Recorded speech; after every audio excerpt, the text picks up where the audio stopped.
Mesdames, Messieurs, bonjour, merci de suivre R7 et bienvenue dans l'édito R7. En 2015, comme vous le savez, le Congo-Brazzaville a produit plus de 290 000 barils de pétrole par jour. Ce sont là les statistiques officielles. Cependant, les Congolais savent que l'État congolais n'a pas les moyens pour surveiller combien de barils de pétrole sortent de son sol tous les jours. Mais c'est une autre affaire. Et curieusement, la population congolaise vit dans une précarité absolue. Plus de 77%. Donc, près de 80% des Congolais vivent en dessous du seuil de pauvreté, soit à moins d'1 dollar par jour. Ce sont là les statistiques, vous pouvez les vérifier, de la Banque mondiale 2017. Comment le Congo en est-il arrivé à ce niveau? La seule déduction plausible, c'est que l'argent du pétrole est volé, détourné et planqué dans les paradis fiscaux. Mais par qui? Je sais que vous connaissez la réponse. Mais voyons. Lucien Ebata, ça vous dit quelque chose? Le chargé aux financements extérieurs du dictateur de Brazzaville, Sassou Nguesso. Domicilié de l'autre côté du fleuve, donc à Kinshasa, cet homme est à la tête d'un groupe appelé Orient Oil, une holding établie en Suisse et immatriculée aux Seychelles depuis 2009. Bizarre, non? Pourquoi bizarre? Mais parce que ce groupe est chargé de commercialiser normalement le pétrole congolais. Ce pétrole qui, malheureusement, a été pris en otage, confisqué par le clan Sassou Nguesso. L'enquête de Libération ce jeudi sur le détournement présumé de la manne pétrolière du Congo-Brazzaville, l'un des pays hélènes les plus pauvres du monde. Des centaines de milliers d'euros, de millions d'euros évaporés dans ce qui s'apparente au pillage de tout un pays où le revenu moyen par habitant n'atteint pas 5 euros par jour. Le premier volet de cette enquête, intitulé Le Président, l'intermédiaire et les millions envolés, raconte comment l'arrestation de cet homme d'affaires, Lucien Ebata, un proche du président Denis Sassou Nguesso, mis en examen en France en 2021 pour blanchiment et corruption active, comment son arrestation a permis la mise au jour d'un puissant système financier occulte au profit du clan du président Denis Sassou Nguesso. Et donc, Orient Oil, disais-je, a pour activité principale la commercialisation du pétrole, sinon des produits pétroliers du Congo-Brazzaville, mais détournés au profit du dictateur Sassou Nguesso qui a pris, comme vous le savez, en otage toutes les richesses du Congo. Devrait-on rappeler que le pétrole congolais représente le un quart du PIB congolais, les 2 tiers des recettes budgétaires et plus de 80% des recettes d'exportation. Malheureusement, comme je l'ai dit, confisqué par le clan Sassou Nguesso.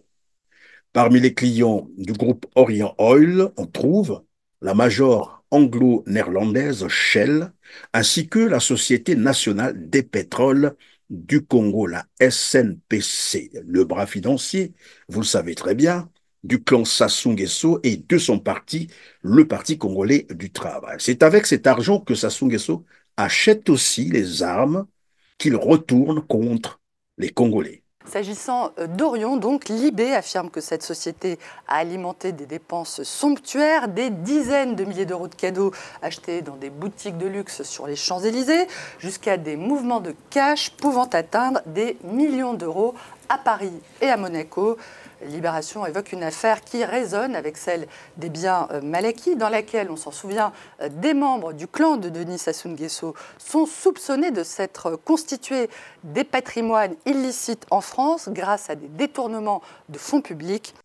Parmi les membres du clan Sassou Nguesso qui ont fait main basse sur le pétrole congolais figurent en bonne place Bruno Jean-Richard Itoie, ancien directeur général de la SNPC jusqu'en 2005.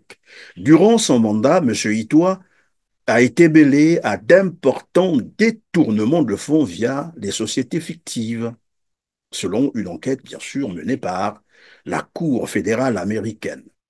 Jean-Bruno Itoie, fils de pauvre, fonctionnaire de l'État, curieusement, culmine au-dessus d'une fortune évaluée à plus de 20 milliards de francs CFA. Revenons sur Denis Christelle Sassou Nguesso. Jamais une semaine ou presque sans que son nom ne soit cité dans un scandale financier ou un scandale de corruption, de détournement ou de vol d'argent du pétrole congolais. Ce nom qui inspire désormais honte et indignité a été cité dans le détournement des millions de dollars des caisses du Congo grâce à un montage financier complexe. L'ONG britannique Global Witness, spécialisée dans la lutte contre le pillage des ressources naturelles, affirme dans un rapport publié en août 2021, le rapport existe encore sur Internet pour ceux qui veulent le vérifier, que Denis Christelle Sassou Nguesso a vraisemblablement extorqué plus de 50 millions de dollars, soit 30 milliards de francs CFA au trésor public congolais, en mettant en place une structure d'entreprise complexe et opaque dans plusieurs pays. Le fils du président congolais, député d'Oyo, est aujourd'hui cité dans un rapport publié par l'ONG britannique Global Witness. Il aurait détourné plus de 50 millions de dollars du trésor congolais par le biais de sociétés écrans basées à Chypre en 2014. Denis Christelle Sassou Nguesso aurait œuvré avec l'aide de José Vega, homme d'affaires portugais et ancien directeur du club de football du Benfica de Lisbonne. On sait qu'il a payé d'entreprises qui sont installées en Pologne, au Portugal, en Espagne et en Suisse. Et on n'est pas sûr, ce n'est pas clair qu'est-ce que ces entreprises font. Selon ce rapport, 675 millions de dollars, soit près de 400 milliards de francs CFA. Je n'ai pas dit 400 millions, je dis et je répète, 400 milliards de francs CFA ont été transférés en novembre 2013 par un service congolais chargé de la trésorerie publique à une filiale du groupe brésilien que vous connaissez très bien de construction Asperbras, basé dans le paradis fiscal américain du Delaware, pour des contrats de travaux publics que les Congolais n'ont jamais vus. 400 milliards de francs CFA. Cette même société, rappelez-vous, avait la charge de construire 4000 forages d'eau potable à travers le pays pour un coût déjà décaissé de 193 milliards de francs CFA. La bonne question qu'il faut se poser, où est donc l'eau potable pour laquelle l'État congolais a déboursé 193 milliards de francs CFA. Des centaines de milliards de francs CFA détournés des caisses de l'État congolais qui ont servi et continuent d'ailleurs à servir à financer le mode de vie fastidieux des Nguesso. On connaît que la famille présidentielle congolaise a un mode de vie très opulent, très luxueux. Sans succès, nous avons tenté de joindre Denis Christelle Sassou Nguesso et le gouvernement congolais. Ce n'est pas la première fois que la famille présidentielle est visée par de telles enquêtes. En avril dernier, l'ONG Global Witness s'est penchée sur Claudia Sassou Nguesso, fille du président, également députée. Selon l'ONG, elle aurait reçu 20 millions de dollars de fonds publics détournés et utilisés pour l'achat d'un appartement de luxe à New York. En France, la fille du président a également été mise en examen pour blanchiment et détournement de fonds publics dans l'affaire dite des biens mal acquis, affaire dont l'enquête se poursuit. À Miami, vous le savez aussi, qu'une procédure judiciaire avait été engagée contre Denis Christelle Sassou Nguesso pour avoir transféré des millions de dollars via une société inconnue sur les comptes bancaires du sud de la Floride, où il avait acheté un immeuble luxueux à 2 800 000 dollars américains. Lors d'une visite à Miami en janvier 2016, le fils maudit du dictateur de Brazzaville avait déclaré aux autorités douanières américaines qu'il gagnait 460 000 $, soit 276 millions de francs CFA par an en tant que directeur adjoint de la Société nationale des pétroles du Congo, donc la SNPC, et qu'il ne possédait aucun bien immobilier aux États-Unis. À beau mentir, qui vient de loin. Mais curieusement, de 2007 à 2017, dans l'intervalle donc de 10 ans, le fils maudit du dictateur de Brazzaville a dépensé 29 millions de $, soit 17 milliards 400 millions de francs CFA pour acquérir des propriétés à Miami et à Paris et s'offrir un style de vie somptueux pour lui et pour sa famille. De plus, il a apporté environ 3 700 000 $ en espèces aux États-Unis entre 2011 et 2016. C'est exactement ce qu'il avait déclaré aux douanes.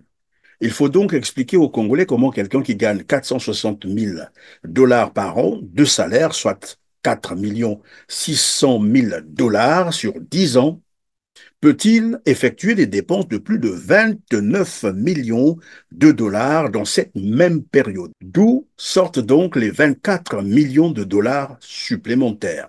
La seule déduction, c'est de l'argent volé, détourné des caisses de l'État congolais. Denis Christel Sassou Nguesso n'est pas un homme d'affaires. C'est le fils du dictateur Denis Sassou Nguesso. À la rigueur, il est fonctionnaire de l'État congolais. Il faut qu'il explique aux Congolais comment il arrive à faire les dépenses de 29 millions de $, l'équivalent de 17 milliards.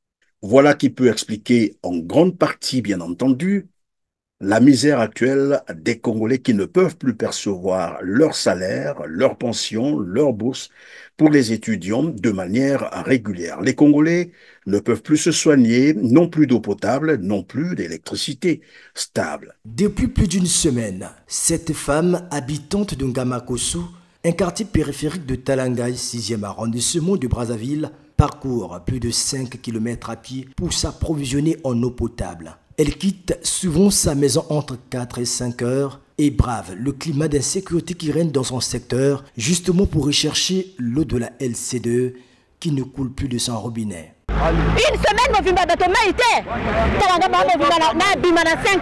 toute une semaine privée d'eau du robinet, c'est inconcevable. Je suis sortie de chez moi à 5 heures. J'ai rencontré des brigands qui m'ont ravi 5 bidons de 25 litres sur les 10 que j'avais. J'étais sans force face à ces racketteurs. On est fatigué de cette situation.